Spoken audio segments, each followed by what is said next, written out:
दोस्तों स्वागत है आप सभी का बैंकिंग एग्जामिन चैनल में। आज के इस सेशन में हम लोग स्क्वायर बेस्ड सिटिंग अरेंजमेंट देखेंगे। ठीक है, इस सेशन में जिस सिटिंग अरेंजमेंट की बात मैं कर रहा हूँ ये जो है सो आपका मेमोरी बेस्ड प्रॉब्लम है। ठीक है, इस तरीके का square based sitting arrangement already IBPS RRB PO के प्री में पूछा जा चुका है। ठीक है, तो इसको बना के जो है आपको काफ़ी कॉन्फिडेंस मिलेगा। इस सेशन में हम लोग बात करेंगे कि क्या अप्रोच होना चाहिए, किस तरीके से पढ़ना चाहिए। कुछ आपका हिडन क्लू होता है जिसको आपको ध्यान देना होगा, जिससे कि आप प्रॉब्लम को जल्दी से जल्दी बना लें। ठीक है, तो आइए स्टार्ट करते हैं आज के इस सेशन को। देखिए क्वेश्चन आपके स्क्रीन पे दिख रहा होगा, आप मेरे साथ साथ पढ़ेंगे और उसको समझेंगे।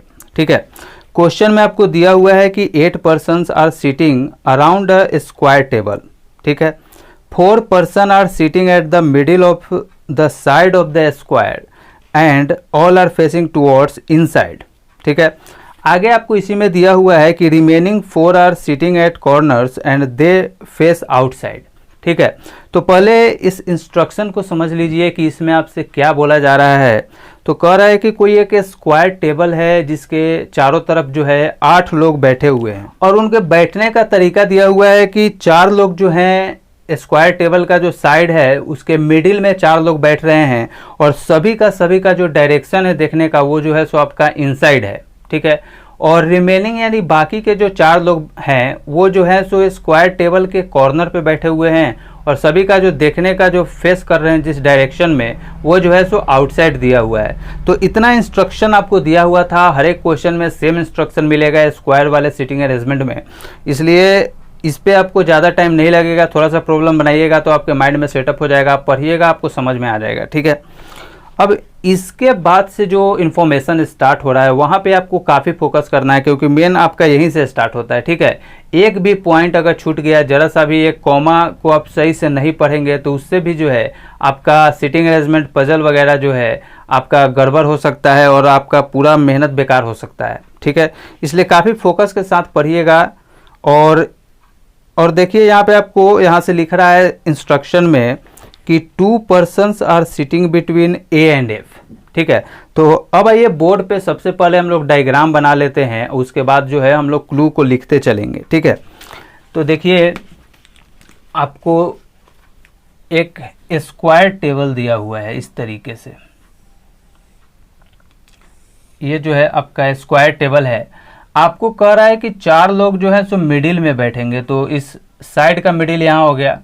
4 लोग जो है सो मिडिल में बैठेंगे और सभी का जो डायरेक्शन होगा वो जो है सो आपका इनसाइड दिया हुआ है। ठीक है, रिमेनिंग जो है आपका जो 4 लोग बैठते हैं वो जो है सो कॉर्नर पे बैठेंगे और सभी का डायरेक्शन आउटसाइड होगा।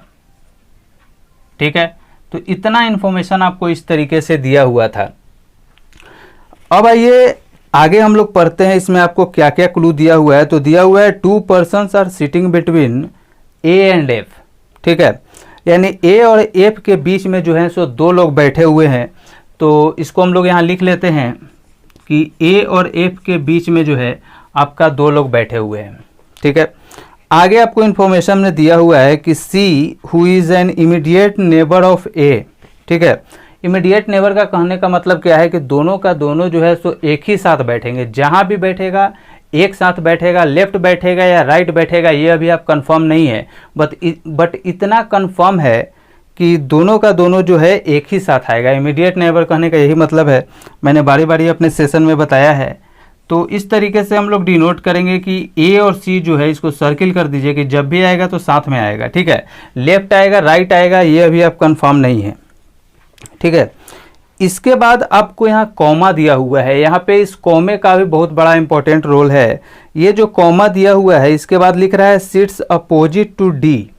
ठीक है, पूरा सेंटेंस पर ये दिया हुआ है C who is an immediate neighbour of A, comma के बाद दिया है सिट्स अपोजिट टू D। ठीक है, तो ये जो कॉमा के बाद सिट्स अपोजिट टू D है ये जो है आपका A के लिए नहीं दिया गया है, ये जो है आपका C के लिए आया है। ठीक है, तो इस तरीके से आपको इंस्ट्रक्शन को बहुत केयरफुली और फोकस के साथ पढ़ना होगा, नहीं तो जरा सा मिस्टेक से अगर यहाँ पे आप लिख दें कि A के अपोजिट में D बैठेगा तो पूरा का पूरा आपका सिटिंग अरेंजमेंट गड़बड़ हो सकता है। ठीक है, तो बहुत केयरफुली पढ़िएगा। देखिए आपको यहाँ पे दिया हुआ था A और C दोनों साथ में बैठेंगे और C जो है बैठता है कहाँ, इसको इस तरीके से हम लोग डिनोट करते हैं कि सी जो है डी के अपोजिट में बैठेगा। ठीक है, तो सी और डी को हम लोग इस तरीके से डिनोट करते हैं कि दोनों अपोजिट साइड में बैठेंगे, सिट करेंगे। ठीक है, अब यहाँ से आगे पढ़िए, इन्फॉर्मेशन में आपको दिया हुआ है कि E seats third to the right of G, यानी जी के राइट में थर्ड जो है सो आपका ई बैठेगा। तो यहाँ पे लिख लीजिए कि जी के राइट में थर्ड जो है सो आपका कौन बैठ रहा है, ई बैठ रहा है। तो इस तरीके से आप यहाँ पे हो गया इंस्ट्रक्शन। यहाँ पे अब आगे पढ़िए, देखिए आपको क्या दिया हुआ है कि H seats immediate right of E. ठीक है, यानी ई के इमीडिएट राइट में जो है आपका एच आएगा, ऐसा इन्फॉर्मेशन दिया हुआ है। तो लिख दीजिए इस तरीके से कि ई के इमीडिएट राइट में जो है आपका एच आएगा। ठीक है, इस तरीके से डिनोट करते हैं हम लोग शॉर्ट में। अब लास्ट लाइन में आपको दिया हुआ है कि बी फेसेस एच। ठीक है, बी फेसेस एच। तो इस तरीके से आपका जो भी इंफॉर्मेशन दिया हुआ था सभी का सभी हम लोगों ने लिख लिया है। अब आइए यहाँ से हम लोग समझते हैं कि किस तरीके से इसको बनाना चाहिए, क्या क्या अप्रोच होना चाहिए, इन सभी के बारे में अब हम लोग बात करते हैं। तो अब आइए समझते हैं कि हम लोग किस तरीके से बनाएं, कहाँ से स्टार्ट करें ताकि ये आसानी से बन जाए, ज़्यादा पॉसिबिलिटी भी ना लेना पड़े और कंफर्म कुछ क्लू मिल जाए, वहाँ से हम लोग स्टार्ट करेंगे। ठीक है, तो देखिए ए और एफ के बारे में फ़िलहाल आपको नहीं पता है कि ए यहाँ भी बैठ सकता है, यानी आउटवर्ड वाले पे भी बैठ सकता है या फिर इनवर्ड वाले पे बैठ सकता है, दो ही डायरेक्शन है। एफ भी कहीं भी बैठ सकता है, या तो आउटवर्ड या फिर इनवर्ड वाले पे बैठेगा। तो अभी आप कंफर्म नहीं है कि ये इनवर्ड पे बैठेगा यानी कॉर्नर पे बैठेगा, या फिर इनवर्ड में बैठेगा यानी साइड पे बैठेगा, या फिर आउटवर्ड में बैठेगा या फिर कॉर्नर पे बैठेगा, ये अभी आप कंफर्म नहीं है। ठीक है, तो यहाँ से आप लेंगे तो बहुत सारा प्रॉब्लम है। देखिए ए और एफ से रिलेटेड उतना कुछ दिया नहीं है, ए और सी दोनों साथ में आएंगे, बस इतना ही दिया है। और यहाँ जो दिया है इसको समझिए, एक एक पॉइंट को मैं समझा रहा हूँ, बहुत फोकस के साथ समझिएगा। एक वीडियो में अगर आप अच्छे से समझ गए फिर बार बार आपको इसमें कोई प्रॉब्लम नहीं होगा, बार बार देखने की ज़रूरत भी नहीं पड़ेगा। तो देखिए सी और डी जो है आपका यहाँ पे लिख रहा है दोनों अपोजिट में बैठेंगे। अपोजिट कहने का मतलब क्या है कि डायगोनली बैठ सकते हैं, एक यहाँ बैठ रहा है तो एक यहाँ बैठ रहा है, या फिर एक यहाँ बैठेगा तो एक यहाँ बैठेगा। ठीक है, इस तरीके से आपका जो है सी और डी बैठेगा। अपोजिट बैठेंगे और अपोजिट फेस करेंगे, दोनों में बहुत डिफरेंस होता है, इस बात को भी आप ध्यान रखिएगा। ठीक है, अपोजिट बैठेंगे इसका कहने का मतलब है कि ये यहाँ भी बैठ सकता है, एक दूसरे के इधर भी बैठ सकता है। ठीक है, बट अपोजिट फेस करने का मतलब होता है कि दोनों कभी भी इनसाइड नहीं होगा, इस बात को ध्यान रखिएगा, आउटसाइड ही होगा। तो यहाँ पे बैठ सकता है, यहाँ भी बैठ सकता है, बट अभी आप कंफर्म नहीं है कि कहाँ पे बैठेगा। यहाँ से स्टार्ट करते हैं तो जी के राइट में थर्ड है और ई के इमीडिएट राइट में एच है और इसी एच से रिलेटेड बी दिया हुआ है। ठीक है, तो यहाँ से थोड़ा सा आपका पॉसिबिलिटी बन रहा है। और एक चीज़ और आप ध्यान दीजिए कि यहाँ पे आपको 100% आपको कंफर्म इन्फॉर्मेशन दिया हुआ है। ठीक है, हिडन इन्फॉर्मेशन है, क्वेश्चन में डायरेक्टली नहीं दिया गया है, लेकिन अगर आप थोड़ा सा प्रैक्टिस करेंगे या फिर अगर आपने मेरा प्रीवियस वीडियो देखा होगा तो आप बिल्कुल कंफर्म आप समझ सकते हैं कि इसका कहने का मतलब है कि बी जो है और एच जो है दोनों का दोनों आपका जो है सो इनवर्ड फेस करेंगे। ठीक है, इनसाइड फेस करेंगे। क्यों? क्योंकि फेस जहां भी आपको लिखेगा कि बी फेसेस एच या भी कोई भी यहाँ पे दिया हुआ रहेगा लेटर, तो फेसेस कहने का मतलब होता है कि एक दूसरे के आमने सामने बैठना। ठीक है, और हमेशा दोनों का साइन जो आपका रहेगा वो हमेशा इनसाइड दिया हुआ रहता है। ठीक है, तो यहाँ से आप कंफर्म हो गए कि बी फेसेस एच कह रहा है, इसका मतलब है कि बी जो है आपका सो इनसाइड फेस करेगा, एच भी जो है सो आपका इनसाइड फेस करेगा। अब इसको पता चलने से आपको क्या फायदा हो गया कि ये कॉर्नर पे आपका कभी नहीं आएगा। ठीक है, बी और एच आपका कॉर्नर पे कभी नहीं आएगा। क्यों? क्योंकि कॉर्नर वाला आउटसाइड है और फेसेस कहने का मतलब होता है कि दोनों का दोनों जो है आपका इनसाइड फेस करेगा। ये बहुत बड़ा ट्रिक है, मैंने बहुत बार अपने वीडियो में बताया है, अगर आपने वीडियो देखा होगा तो आप बिल्कुल रिलेट कर पा रहे होंगे। ठीक है, तो देखिए ये आपका कंफर्म दिया हुआ है कि जब भी आएगा तो एक दूसरे के आमने सामने आएगा। ठीक है, और इनसाइड है तो यही चारों पैलेस पे आ सकता है, इसके अलावा और कहीं नहीं आएगा। तो ये आपका कंफर्म दिया हुआ है। और इसी एच से रिलेटेड देखिए आपको दिया हुआ है कि ई के इमीडिएट राइट में है, यानी ये भी आपका कंफर्म दिया हुआ है एच से रिलेटेड। और इसी ई से रिलेटेड आपका जी के राइट में थर्ड ई दिया हुआ है। तो अगर आप यहाँ से स्टार्ट करते हैं तो काफ़ी आपका पॉसिबिलिटी कम आ सकता है, ठीक है, और बनाना भी आपको आसान हो जाएगा क्योंकि एक दूसरे से रिलेटेड है और कंफर्म इन्फॉर्मेशन दिया हुआ है, ठीक है। बट इस तरीके का हिडन इन्फॉर्मेशन जो दिया हुआ रहता है इसको भी आपको समझना बहुत ज़्यादा इंपॉर्टेंट है, ठीक है। तो अब आइए हम लोग बैठा कर देखते हैं कि किस तरीके से इसको बनाया जा सकता है आसानी से।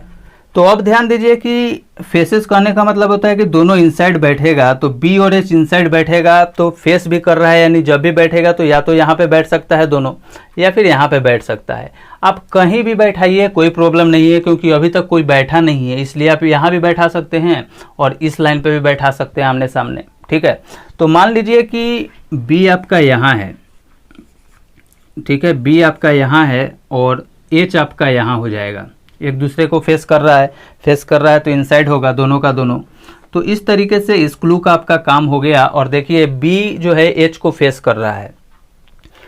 अब इसके बाद ध्यान दीजिए कि आपको दिया हुआ है कि ई के इमीडिएट राइट में आपका एच आना चाहिए, तो आपका एच यहाँ है। और इमीडिएट राइट कहने का एक और मतलब होता है कि दोनों का दोनों जब भी आएगा साथ में आएगा, ठीक है। इमीडिएट जहां भी लिखा रहेगा उसका मतलब क्या होता है कि मान लीजिए कि ए और बी लिख रहा है कि दोनों इमीडिएट नेबर्स हैं, ठीक है।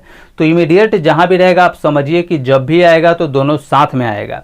और यहाँ पे ई के इमीडिएट राइट में एच आएगा कहने का मतलब है कि यहाँ तो साथ आएगा ही, लेकिन ई के इमीडिएट राइट में होना चाहिए एच, ठीक है। तो अब आइए देखिए इस क्लू को हम लोग कैसे यूज करते हैं। तो एच आपका यहाँ है और ई के इमीडिएट राइट में एच आना चाहिए। तो अगर आप ई को यहाँ रखते हैं तो देखिए ये आउटसाइड फेस कर रहा है, इसके इमीडिएट लेफ्ट में हो जाएगा, इसलिए आप ई को यहाँ नहीं बैठा सकते हैं, ठीक है। तो आपका ई 100% यहाँ बैठ गया।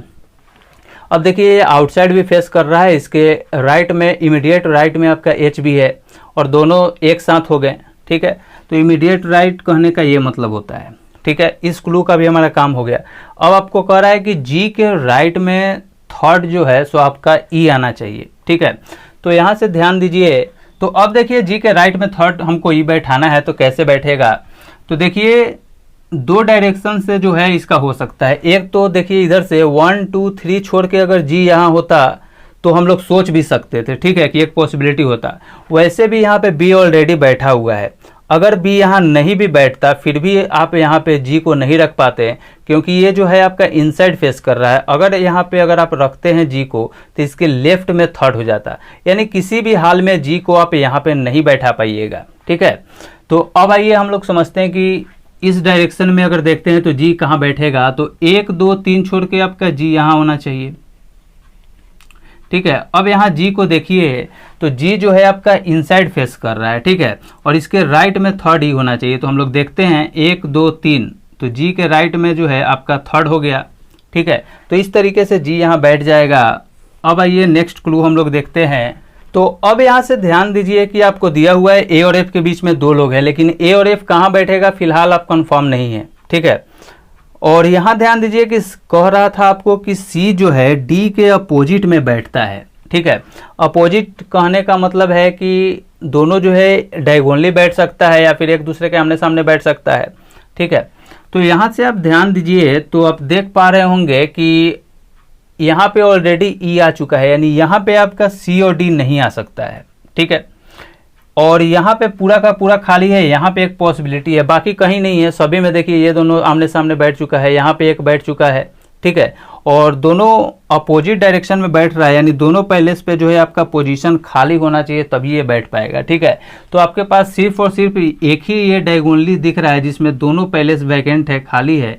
तो आप सी को या डी को किसी भी एक को आप यहाँ पे बैठा सकते हैं। अभी कौन कहाँ आएगा आप कंफर्म नहीं है, ठीक है। बट सी और डी जब भी आएगा तो इसी दोनों पैलेस पे आएगा क्योंकि इसके अलावा कोई पैलेस आपका खाली नहीं है और दोनों जो है सो अपोजिट में बैठता है, ठीक है। तो इस तरीके से आपका हो गया। अब थोड़ा सा ध्यान दीजिए यहाँ पे, अब देखिए इस क्लू का काम हो गया। आपको कह रहा था कि ए और सी दोनों का दोनों जो है साथ में आएगा, जब भी आएगा साथ में आएगा, लेफ्ट आएगा राइट आएगा, ये आप कंफर्म नहीं है, बट दोनों का दोनों आपका साथ में आएगा। तो अगर आप मान लीजिए सी को यहाँ बैठाते हैं तो इसके साथ में आना चाहिए, यानी या तो इधर एक खाली होना चाहिए था, तभी ये बैठ पाएगा। बट देखिए एच और जी ऑलरेडी यहाँ आ चुका है, यानी ए और सी कभी भी दोनों साथ में यहाँ पे नहीं आ पाएगा। इसका कहने का मतलब है कि आपका यहाँ जो है सो डी आ जाएगा, और जैसे आपने यहाँ डी को बैठाया तो यहाँ पे आपका कंफर्म हो गया कि सी आएगा, क्योंकि इस पैलेस पे या तो सी आता या तो डी आता।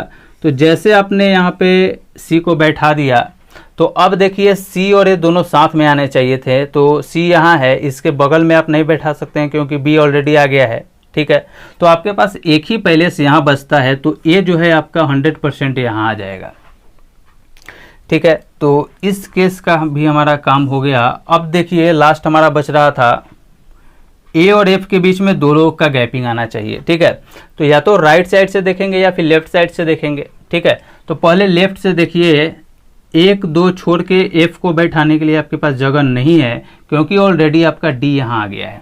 ठीक है, अब हम लोग राइट साइड से अगर देखें तो राइट से देखिए 2 छोड़ के एफ आना चाहिए, तो फर्स्ट सेकेंड छोड़ के आपका जो है सो एफ यहाँ आ जाएगा। ठीक है, तो अब देखिए जितना का जितना भी था पर्सन सारा का सारा जो है आपका यहाँ पे अरेंज हो चुका है। ठीक है, और सभी के सभी क्लू का हम लोगों ने यूज कर लिया है। तो इस तरीके से ये जो आपका सिटिंग अरेंजमेंट है स्क्वायर बेस्ड पे, ये आपका इस तरीके से सही होता है। ठीक है, तो आई होप कि आज के इस सेशन से आपको काफ़ी कुछ सीखने को मिला होगा, आपको काफ़ी नॉलेज बढ़ा होगा, कुछ कंसेप्ट मिला होगा। मैंने अपने तरीके से हर एक वो बात आपको बताया है, हर एक तरीके से मैंने एफर्ट लगाया है कि आपको अच्छे से समझा दूं और एक एक पॉइंट मैं आपको बताऊं जहां पे अगर मिस्टेक हो सकता है उस पॉइंट को भी मैंने हाईलाइट्स करा है। ठीक है, तो आई होप कि आज के इस सेशन से आपको काफ़ी कुछ सीखने को मिला होगा, आपका कॉन्फिडेंस बिल्डअप हुआ होगा। तो चलिए फिर मिलूंगा आपसे नेक्स्ट वीडियो में, तब तक आप सभी का बहुत बहुत धन्यवाद। Thank you so much.